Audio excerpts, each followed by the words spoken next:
অন্য উদ্দেশ্য ছিল, অন্য কোনো একটা ডে তারা আগে থেকে প্ল্যান করে রেখেছিল, কিন্তু সেটা বাধ্য হয়ে যখন আধার কার্ড বাতিল হতে শুরু হলো বিদেশি চিহ্নিতকরণের জন্য, যে আধার কার্ডগুলো বাতিল হয়েছিল সেগুলো জানেন আপনারা 28A সেকশনে আধার কার্ড বাতিল হয়েছিল।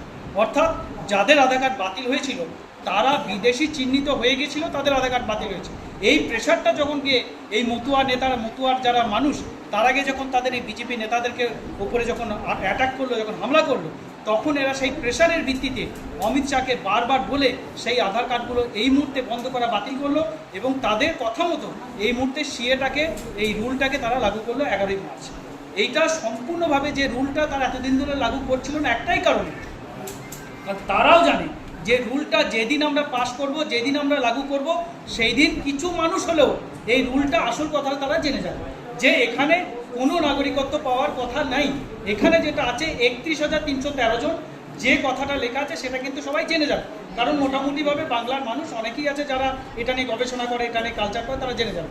যেটা আজকের ডেটে হয়েছে, গত 11 তারিখে বেরিয়েছে, আজকের ডেটে আমরা এখানে প্রেস কনফারেন্স করছি 13 তারিখ, দুদিনের মাথায় আমরা সব ডিটেলস পড়ে নিয়ে বুঝে আমরা এটাকে প্রেস কনফারেন্সের মাধ্যম দিয়ে আপনাদের মাধ্যমে মানুষের কাছে তুলে ধরছি। অর্থাৎ এই রুলটা এই হয়েই তারা জারি করছিল না, কারণ জারি করলে মানেই তারা ধরা পড়ে যাবে, চুরিটা ধরা পড়ে যাবে, এরা জবাব দিতে পারবে না।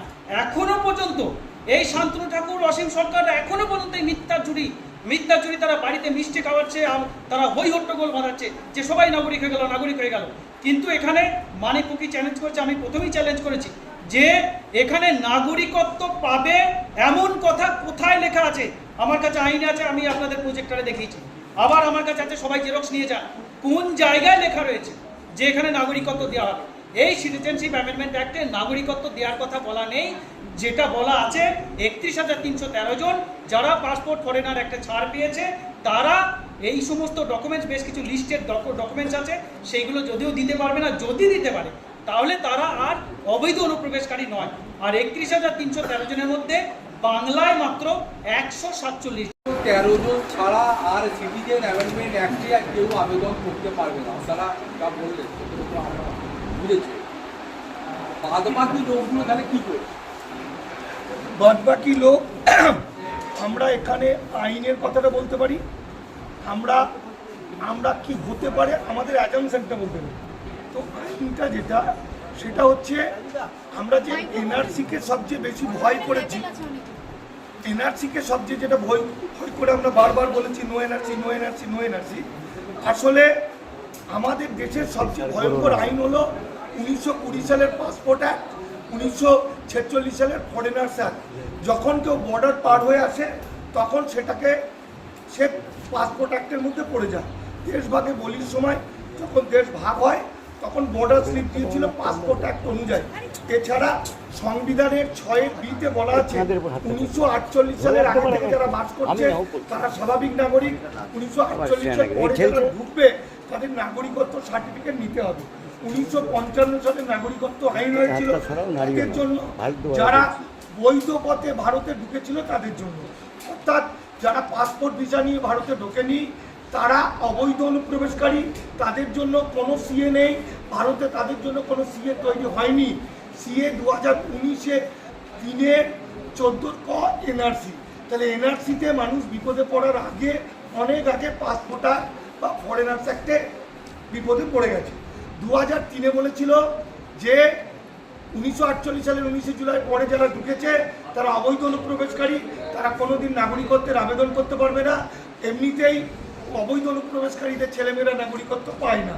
2019-এ এসে বলেছে না, আবেদন করতে পারবে যদি এই মানুষগুলো, এই অবৈধ অনুপ্রবেশকারীরা 2014-র 31শে ডিসেম্বরের আগে পাসপোর্ট অ্যাক্টে বা ফরেন অ্যাক্টে ছাড় পায়। যদি 3টে দেশের, বাংলাদেশ, পাকিস্তান, আফগানিস্তানের মধ্যে একটা লোক হয়, যদি 6টা ধর্মের একটা লোক হয়, আর যদি ভারত সরকারের কাছে আশ্রয় প্রার্থী হয়, আমাকে আশ্রয় দাও, কেন না ধর্মীয় নির্যাতনের কারণে এসেছি, এই শব্দগুলো, কথাগুলো লেখা আছে 2015-র পাসপোর্ট অ্যামেন্ডমেন্ট রুলে। সেই জন্য মানুষ খুঁজে পাচ্ছে না, আইনে নেই, রুলে। এবার ঘটনা হলো সেই রুল, এবার মনে রাখতে হবে আইনটা হয়েছে 2019 সালে, আর ছাড় দিয়েছে বলছে 2014 সালে। তাহলে 2014 আর পৃথিবীতে ফিরবে না। তাহলে কোনো মানুষ আবেদন করতে পারেনি, জানে না। ফলে কেউ ছাড় পায়নি। তাহলে আজকে আর কেউ ছাড় পাবে না। ভারত সরকারের যে জয়েন্ট পার্লামেন্টারি কমিটির রিপোর্ট, এই রিপোর্টে ভারত সরকার বলছে, এই দেখুন বলছে মোট 31,313 জন মানুষ, তার মধ্যে 25,447 জন, এটা সরকারের রিপোর্ট, এরা পাসপোর্ট একটা ফরেন একটা ছাড় পেয়েছে, এরা আন্তর্জাতিক আইনে শরণার্থী হয়েছে। ভারতের আইনে কোনো শরণার্থী নেই।